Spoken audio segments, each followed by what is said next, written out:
Okay, here's a 1929 60 Beatmaster Standard Electric Time Company with a mercurial pendulum and 4 bell circuits. Don't remember whether I took the tape mechanism out or somebody else did, but there that is. It's basically running. I've got work to do on it yet. I got a power supply up in the top, and I need to look at that. Look like it's only outputting 12 volts, and it ought to be putting 24.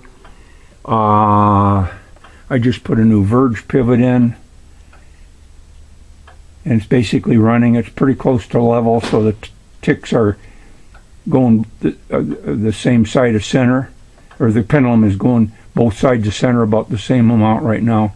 But I'm going to have to take the face off again, clean the contacts in there, and do a little investigation to determine what voltage it needs. I'm pretty sure it's 24. Why I would only have 12 at my power supply, I don't know. Again, this is a 1929 clock. I think it was removed in the early 60s from its school, wherever that was, somewhere in northern Illinois.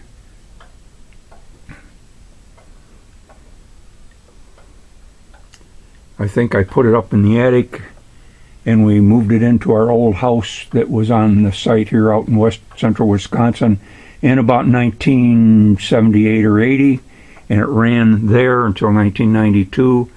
We tore down that old house, built a new one, put it away up here in this attic, and that's where it's been ever since.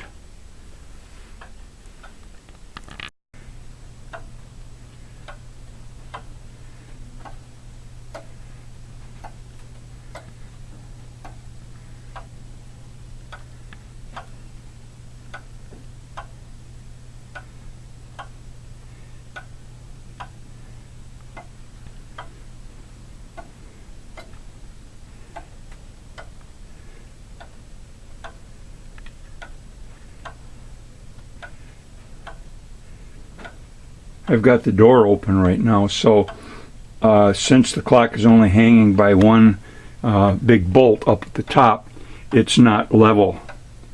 So the pendulum isn't swinging in a symmetrical way about around the center point.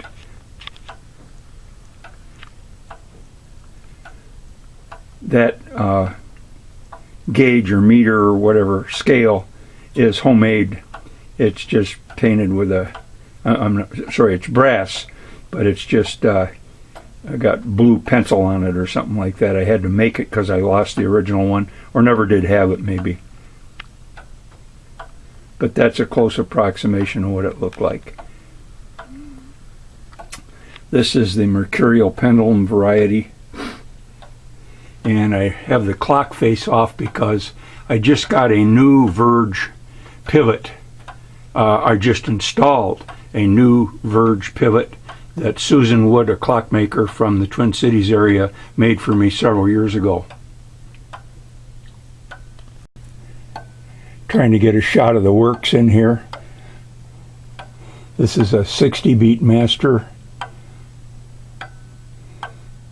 and there are 3 or 4 electrical contacts in here that send a signal to the slave clocks around what would have been a school or a factory, and also rewind the 54-minute mainspring once a minute.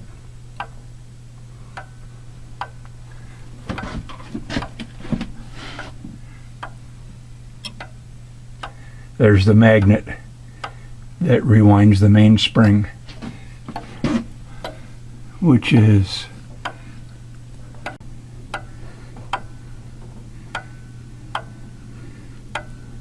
the gear that's pretty much in the center of this wiggly frame is the spring winding gear.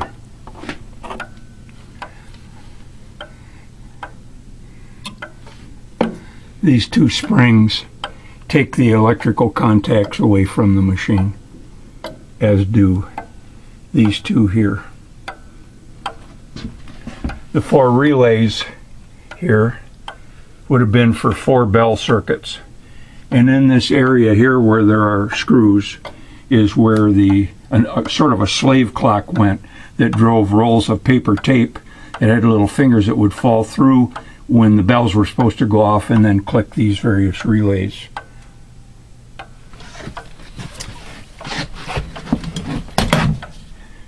These switches here and here would turn the bell circuits on and off. And when bells were needed to be rung manually, they could be, well, you know what? I don't remember whether this was clocks, on and off, and this was individual bells, but for sure, these buttons down here did allow you to ring the bells manually whenever you wanted to. So I'm going to put the clock face back on, and up here is a power supply kludged up that I made back in the 70s, and I don't even know if it's going to work. We'll see.